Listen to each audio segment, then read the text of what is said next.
छत्तीसगढ़ का खजुराहो भोरम देव आप और मैं अच्छे से जानते हैं। उसी भोरम देव के बाहर आप मौजूद हैं। क्योंकि मंदिर का इतिहास काफ़ी पुराना है। कहा जाता है कि 7वीं से 11वीं शताब्दी के बीच में मंदिर का निर्माण किया गया है। उस समय के जो राजा थे, उस समय के जो शिव के भक्त थे, उन्होंने इसका निर्माण किया है।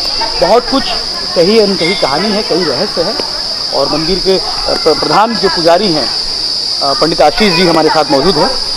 पंडित जी, ज़्यादा देर नहीं करते, आप एकदम शॉर्ट में और बहुत सही तरीके से, सटीक तरीके से मंदिर के बारे में बताइए कि मंदिर की इतिहास कितना पुराना है। देखिए, 1089 में मंदिर जो निर्मित हुआ था, इस मंदिर को निर्माण कराने वाले चोल वंश में जो है राजा गोपाल देव राय, उनके द्वारा ये मंदिर निर्मित हुआ है। और इस मंदिर में जो है भूत भावन भूतेश्वर भगवान महादेव जी महाराज विराजमान हैं। और इस मंदिर के चहुओर 3 दरवाजा है। भगवान में का दर्शन करने के लिए, भगवान में प्रवेश के लिए 3 दरवाजा है। पूर्व दरवाजा, उत्तर, दक्षिण। इन तीनों दरवाजे से भगवान में जो है दर्शन करने के लोग, श्रद्धालु लोग जो है प्रवेश करते हैं और भगवान श्री महादेव जी का दर्शन करते हैं। परम प्राचीन, परम पुरातन और परम पुरातत्विक यह मंदिर है।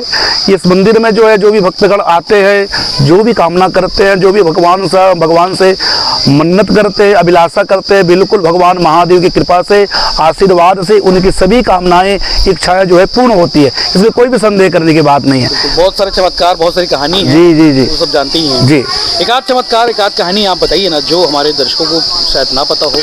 देखिए, सबसे पहली बात तो मैं कहता हूँ, भगवान महादेव का नाम ही सबसे बड़ा चमत्कार है। क्योंकि 4 युग जो हुआ है, सतयुग हुआ है, द्वापर हुआ है, त्रेता हुआ है, इन चारों युग में जो भी भक्त भगवान श्री महादेव जी से कामना किए, और जितने बड़े बड़े राजाधिराज महाराज हुए, वे सभी भगवान महादेव जी के भक्त थे, उनके अनुयायी थे, उनके शिष्य थे। और जिनने भी भगवान श्री महादेव जी का आराधना किया है, भगवान उनकी सभी इच्छाओं को तत्काल तत्क्षण पूर्ण करते हैं। इसलिए आशु तुष्यति इति आशुतोषा, जो भक्त के मनोकामना को शीघ्र जो है प्रदान कर दे, वरदान दे दे, उन्हीं को आशुतोष कहते हैं। और ऐसा रामचरितमानस में गोस्वामी तुलसीदास जी महाराज कवि चूड़ामणि एक सुंदर चौपाई भी लिखते हैं कि इच्छित फल बिनु शिव अवराधे, लहहिन कोटि जोग जब साधे। जब तक मनुष्य जो इच्छित मनोकामना प्राप्त करने के लिए जब तक शिव का आराधना नहीं करेगा, भगवान शिव जी का अभिषेक नहीं करेगा, भगवान शिव जी का अर्चना नहीं करेगा, तब तक उनकी मनोवांछित कामना जो है पूर्ण नहीं होती। इसलिए आज भी सर्वप्रथम भगवान को प्रसन्न करने के लिए, भगवान महादेव जी को प्रसन्न करने के लिए बड़े दूर दूरांचल से यहाँ भक्तगण आते हैं, श्रद्धालुगण आते हैं और भगवान का रुद्राभिषेक करते हैं। रुद्राभिषेक का तात्पर्य होता है ऋतम दुखम द्रावयति नाशयति इति रुद्रा, जो हमारे दुख को, हमारे संकट को, हमारे विपत्ति को जो हर ले, उन्हीं को कहते हैं रुद्र। और वैसे रुद्र के महामंत्रों के द्वारा भगवान का जो अभिषेक होता है, उन्हीं कहते हैं रुद्राभिषेक। तो भगवान का रुद्राभिषेक होता है और शास्त्र में हो जाए तो भगवान प्रसन्न हो जाते हैं। हाँ, वो आपकी सारी मनोकामना पूर्ण करते हैं। और रुद्राभिषेक के एक नहीं कई विधान शास्त्र में बताया गया है।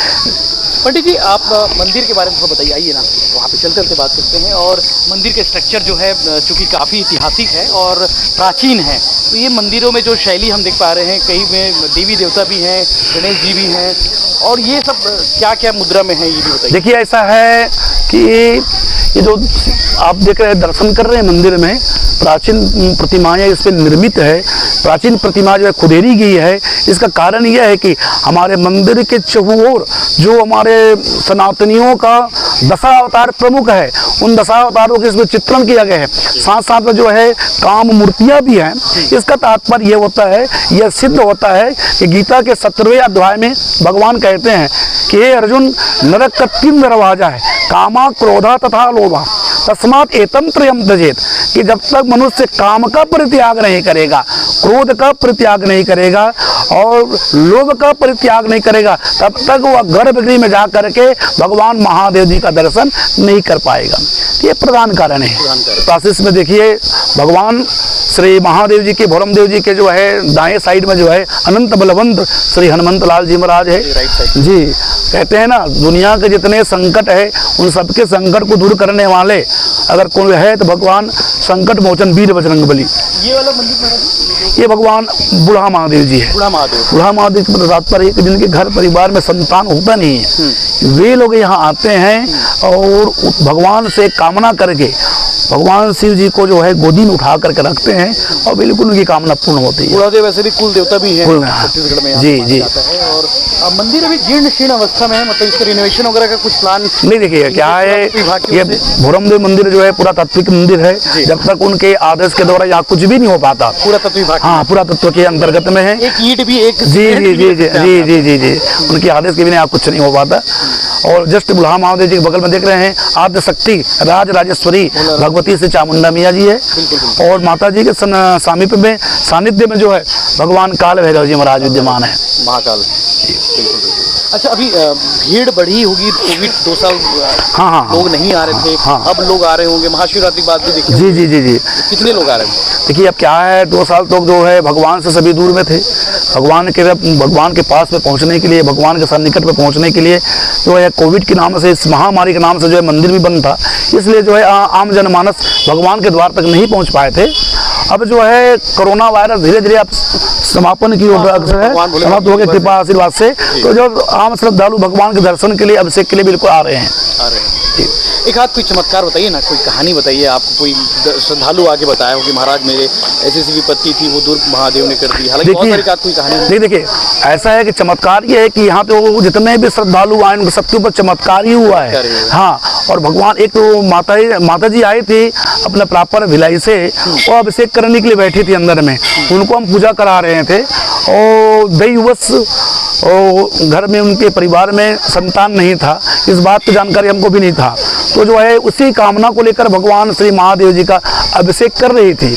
और अभिषेक करते करते क्या हुआ, अचानक वो जोर से चिल्लाई, ऐसे जोर से वो चिल्लाई कि उनकी आवाज को सुन करके हम भी कहाँ पे गए, हम भी यहाँ पे गए अभिषेक करते करते। उसके बाद जब पता चला कि उनकी गोदी में जो है विशाल का एक नाग बैठा हुआ था जी।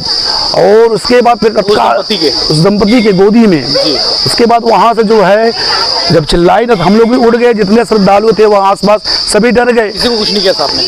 किसी को कुछ नहीं किया। उसके बाद क्या हुआ, फिर कोरोना वायरस आ गया। कोरोना वायरस आ जाने के बाद उस बीच में माता जी मंदिर में आई थी।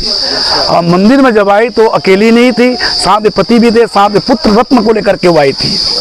फिर उस दिन हमको बताई कि महाराज जी मैं पहले जब अभिषेक करने के लिए बैठी थी साल भर पहले, तो इसी कामना को लेकर के आई थी। और भगवान को सहृदय भगवान से मैंने निवेदन किया था, प्रभु आप तो आशुतोष हैं, आपका नाम ही कल्याण है, आपका नाम ही शिव है।